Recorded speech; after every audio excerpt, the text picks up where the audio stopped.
The fear and greed index for crypto, as I'm making this video, is at 10, which is some of the lowest that I've ever seen it from getting into cryptocurrencies in the first place. So the market is very, very afraid of the macro situations. FOMO is at all-time low.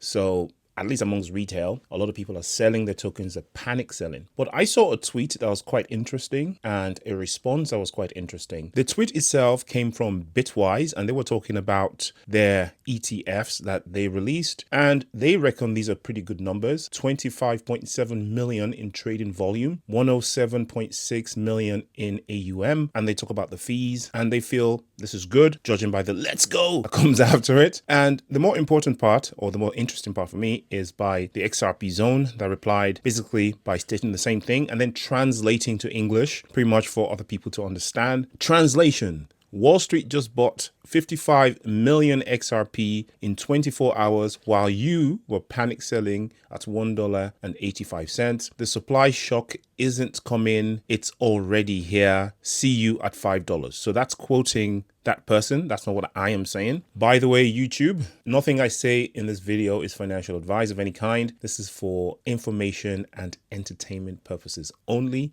My audience is made of savvy people. They're very intelligent and they do their own research and never take financial advice from a YouTuber.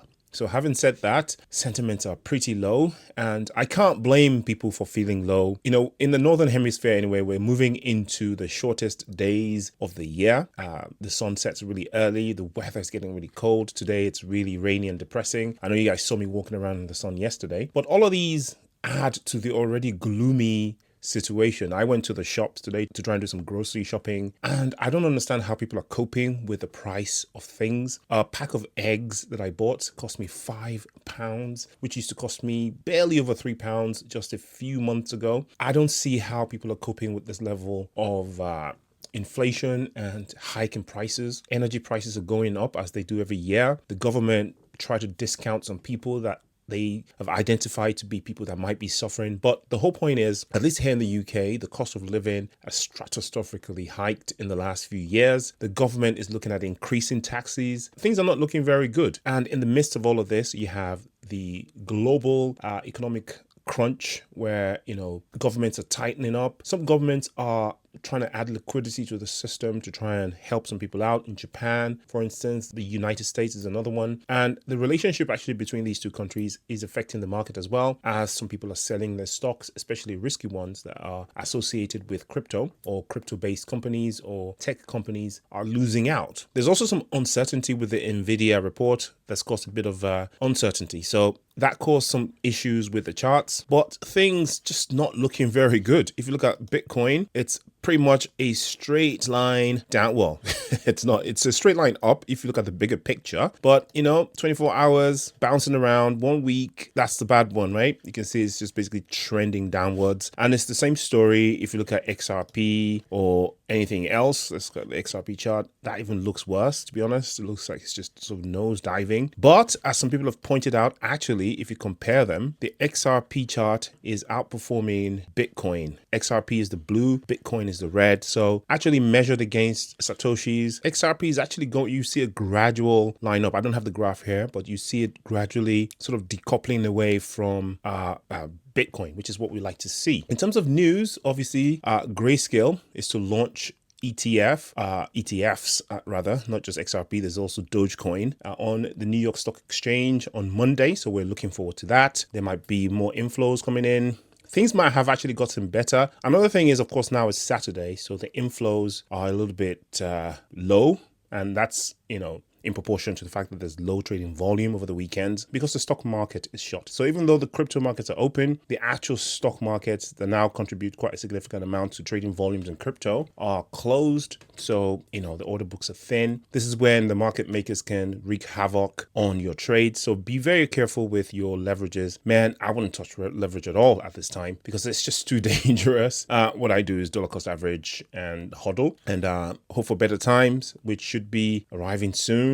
I don't think that the bear market is over. I think that we haven't even had an alt season this time. If you look at all the altcoins and their prices and market caps, a lot of them are still sort of like 70% down, 80% down from previous all-time highs. Now, fair enough, some of them are never going to come back. Some of them are never going to come back. It's time to get used to that fact. Even projects that used to be amazing, like Polkadot, I don't really see a way back for Polkadot. It's minus 95% down. It's as if it's still in deep bear market. Polygon is still in crypto winter. And then you look at, coins like, which other superstar one did we have last time? Ethena used to be a superstar back in the day.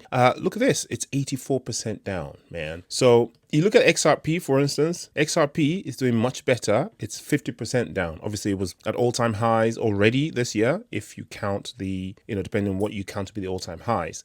So not all crypto tokens in the top 10 are the same. Solana is looking to come back and do all-time highs. XRP is looking to come back and do all-time highs. For whatever reason, Tron is indestructible. You have Cardano. I like Chainlink, Zcash doing things because of privacy and stuff. I saw a video, actually, I should share that video by someone. I think it was Andrew Tate, actually, surprisingly enough, who said that crypto market is going to come back with privacy at its core. So whether or not that is true, I saw some sense in that. I might include the video actually in the description for you guys to go peruse if you want. But all in all, there's not much actually happening. I think the charts are just trying to survive this weekend and the next following days, hoping that nothing drastic happens on the macro level. And what we can do is dollar cost average if we have the means to, and hodl, not panic. Don't get shaken out by fear like these guys. Liquidations are going insane as market makers and whales wreck people